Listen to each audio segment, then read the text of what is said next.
L'ours en peluche qui voulait devenir grand.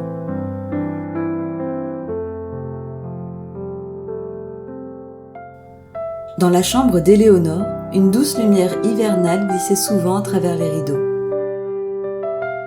C'est dans cette clarté tranquille que vivait Bidouille, un ours en peluche au ventre rond et aux oreilles légèrement de travers. Tous les soirs, Éléonore l'installait contre elle avant de s'endormir, et Bidouille aimait ces instants plus que tout. Mais un soir, alors que la maison s'apaisait, il ouvrit ses yeux et regarda ses petites pattes.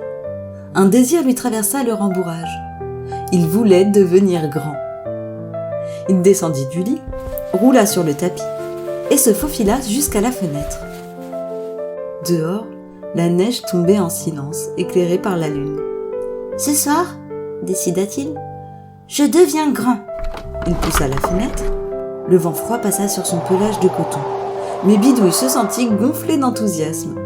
Il sauta dans la neige, s'enfonça jusqu'au ventre et se releva comme un petit explorateur.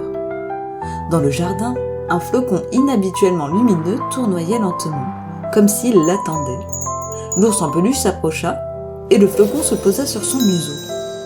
Tout à coup, ses oreilles s'étirèrent, ses pattes grandirent et son ventre s'arrondit encore. En quelques secondes, Bidouille devint grand. Vraiment grand. Plus haut que la boîte aux lettres, plus haut que la balançoire et presque plus haut que le sapin. Il regarda autour de lui, impressionné. « Ah waouh, que tout est petit !» Il fit 3 pas, qui laissèrent 3 énormes empreintes dans la neige, puis il essaya de courir, trébucha, tomba et se releva en éclatant de rire. Tout semblait différent et merveilleux vu d'en haut. Les toits, la lune et les arbres. Il rigola longuement en regardant les tempêtes de neige que provoquaient ses pas. Mais en tournant la tête, il aperçut la fenêtre d'Éléonore. La lumière douce de la veilleuse dessinait sa forme sous la couette, d'où sortait un petit bras, juste là où Bidouille dormait habituellement. Il s'approcha lentement, la neige craquant sous ses grandes pattes. Un pincement lui traversa le cœur. Tout à coup, être grand ne semblait plus aussi amusant.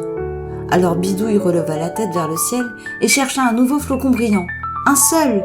Si le premier qui l'avait touché l'avait fait grandir, alors peut-être que... Un petit éclat d'argent apparut devant lui et se posa sur son museau comme s'il l'avait entendu. La lumière se mit à vibrer doucement, puis à se fondre dans son pelage. En quelques secondes, son corps rétrécit, ses pattes redevinrent courtes et son ventre redevint rond. Enfin, il redevint Bidouille, le petit ours en peluche aux oreilles de travers qu'Éléonore serrait contre son cœur. Sans perdre une seconde, il grimpa sur le rebord de la fenêtre, se glissa par l'ouverture, escalada laborieusement le lit et se blottit contre Éléonore. Le souffle chaud de la petite fille caressa son pelage comme un accueil silencieux. Ses doigts, encore endormis, se refermèrent sur lui. Bidouille se détendit, enfin apaisé. Il n'était plus grand, certes, mais il n'avait plus besoin de l'être, car il était exactement ce qu'il voulait être.